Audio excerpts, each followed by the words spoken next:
Despair, hopelessness, anxiety. These are just some of the emotional aftermaths of Hurricane Sandy and all disasters.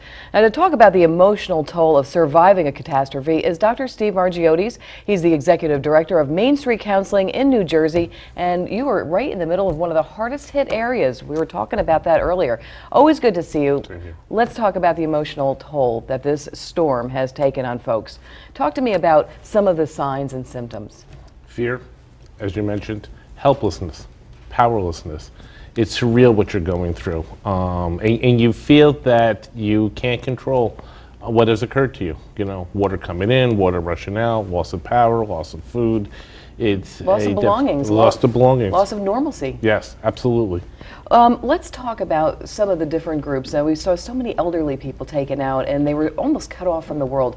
Their needs are a little different from, say, a teenager's. And let's talk about the elderly first. I think the elderly, it's life and death.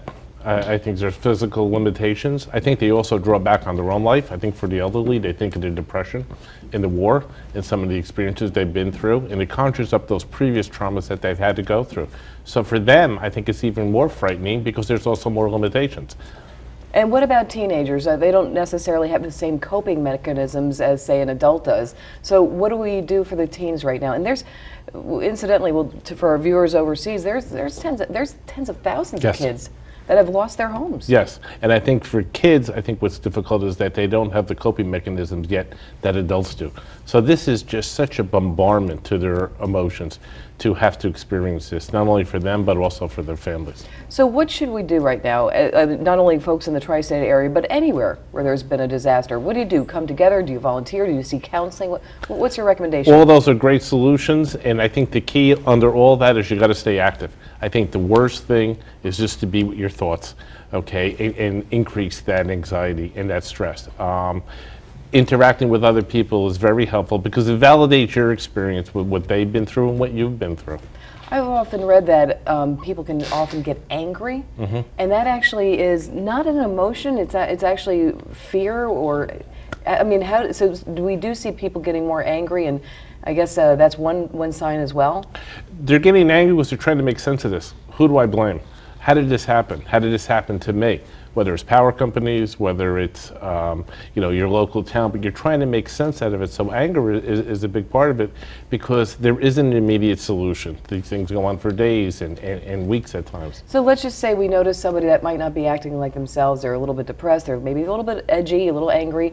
What would you recommend? I would recommend talking to somebody, not just professionally, but friends or neighbor. This is a loss. This is no different than losing a loved one. You know, you lost all your belongings. You lost a part of yourself going through this trauma. And it is a trauma to go through a storm like this. Oh, we were even talking about just being tired. And folks in this area, everybody I talk to over and over again keeps saying how tired they are because it was so emotionally draining. Absolutely. The things that you had to go through. Waiting for gas, going without lights, going without food, getting cut off from other people. Just dealing with the fact that you can't recharge your cell phone and you don't have a land phone. So it is emotionally and physically draining, and it takes a lot more energy than people think. And you don't realize it until you step back a few weeks later and realize this has been very, very draining. So let's talk about pre-Sandy and post-Sandy. How do we get back to the new normal? Well, the new normal is going to be different because I think once the coverage disappears, these people still have to recover.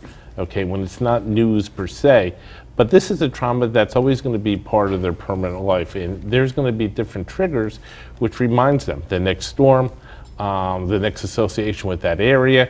What you need to do is understand what it's done to you, because clearly this is a trauma that's affected them very, very deeply, very, very personally. And let's talk about, we say this is a once-in-a-lifetime experience, and we certainly hope so, but you said something about storms can trigger that later on? Sure, because then all those fears come up, I hope I don't lose my power again. I hope there's not flooding again. Okay, I hope the gas lines aren't what they were 3 weeks ago. So all those memories of the experience will come up, and as each storm occurs, what you're going to do is deal with what you went through previously. And for all disasters, you know, we see a lot of people that get involved with volunteering. I think that's also another great way to do, you know, I saw so many people out in Staten Island this past week, and that's a part of New York, and just helping one another out. Is that something that you would recommend as well? I would, because you're doing something. And I think immediately when the storm hits like that, the powerlessness of you can't do anything about it. So to do something, to help, to give back, I think it's real therapeutic. So that could actually empower you. Absolutely. All right. Well, that's certainly some great tips, and we thank you very much, Dr. Margeotes, for coming back here on Ebru today. Always a pleasure to see you. My pleasure.